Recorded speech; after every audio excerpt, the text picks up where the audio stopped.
ആ ചിത്രശലം കേട്ടോ. അങ്ങനെ രാവിലെ ചെടി നനയ്ക്കാൻ ഇറങ്ങിയിട്ടുണ്ട്. ഒരു കുഞ്ഞൊരാളെ ഉറക്കിയിട്ടാണ് ചെടി നനയ്ക്കാൻ ഇറങ്ങിയത്, അല്ലെങ്കിൽ ഇതൊന്നും നടക്കത്തില്ല. ഇതിപ്പം വലിയ ഓസാണ്, വണ്ടി കഴുകുന്ന വലിയ ഓസിട്ടാണ് നനയ്ക്കുന്നത്. അത് കാരണം പെട്ടെന്ന് പണി കഴിയും. മറ്റേ ചെറിയ ഓസാണെങ്കിൽ കുറേ നേരം എടുക്കും.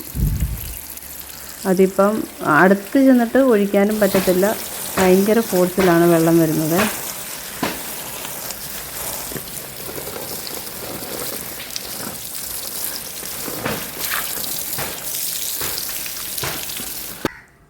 ചെടികൾക്കെല്ലാം നല്ല സന്തോഷമായെന്ന് തോന്നേ. എന്ത് നല്ല ഭംഗിയിലാണ് ഇതൊക്കെ നിൽക്കുന്നത്. അങ്ങനെ എല്ലാ ചെടികൾക്കും വെള്ളം കിട്ടി.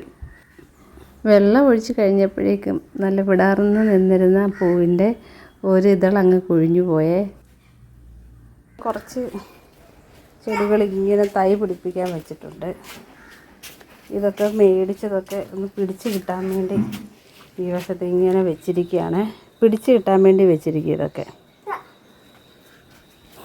പിന്നെ ഇതൊക്കെ തൈ പിടിപ്പിക്കാൻ വേണ്ടി വെച്ചിരിക്കുന്നത്. ഇവരെല്ലാം ഇന്ന് രാവിലെ വെള്ളം ഒഴിച്ച് ഇപ്പോൾ സന്തോഷമായിട്ട് നിൽക്കുകയാണ് എല്ലാവരും.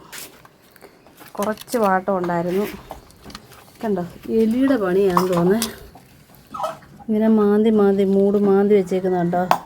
ഇത് എലിയുടെ പണിയാണ്. മൂട് മാന്തി കളയുന്നത്. ഇവിടെ ഭയങ്കരമാണ്, എലി ഭയങ്കര ശല്യമാണ് ഇവിടെ. എലി എന്തായാലും വെള്ളമൊഴിയെല്ലാം കഴിഞ്ഞപ്പോഴേക്കും ഒരാൾ എഴുന്നേറ്റായിരുന്നു. ചെടിയും കൂടെ എടുത്ത് നമുക്ക് സൈഡിലോട്ട് വെക്കാം. ഒന്നിച്ച് വെച്ചിട്ട് വെള്ളം ഒഴിക്കാം. ആർക്കും കുഞ്ഞെ മമ്മി വെക്കാം. അയ്യോ പൊക്കത്തില്ലത്, പൊക്കത്തില്ല. ബാ പിടിച്ചോ മമ്മിയെ പിടിച്ച് സഹായിക്കേ. ബാ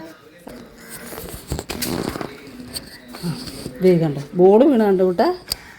ബോള് വീണെന്ന് നോക്കിയേ. മാറ.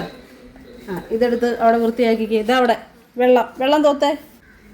ഇതുകൂടെ എടുത്ത് നമുക്ക് എപ്പോഴും ഇങ്ങനെ ഒന്നിച്ച് വെച്ചിട്ടൊന്നുമല്ല വെള്ളം ഒഴിക്കാറ്. അപ്പോൾ സിറ്റൗട്ടിലെയൊക്കെ ചെടി ഇടയ്ക്കിടയ്ക്ക് വെള്ളം ഇങ്ങനെ തളിച്ച് കൊടുക്കും. നല്ലോണം വെള്ളം ഒഴിക്കാൻ വേണ്ടി ഞാൻ വല്ലപ്പോഴും ഒക്കെ ഇങ്ങനെ മാറ്റി എല്ലാം കൂടെ ഒന്നിച്ച് വെക്കും. ഇതിന്നും നാളെ ഇവിടെ തന്നെ ഇരിക്കും. അങ്ങനെ 2 ദിവസത്തെ വെള്ളമൊഴിയൊക്കെ കഴിഞ്ഞ് തിരിച്ച് വെക്കും.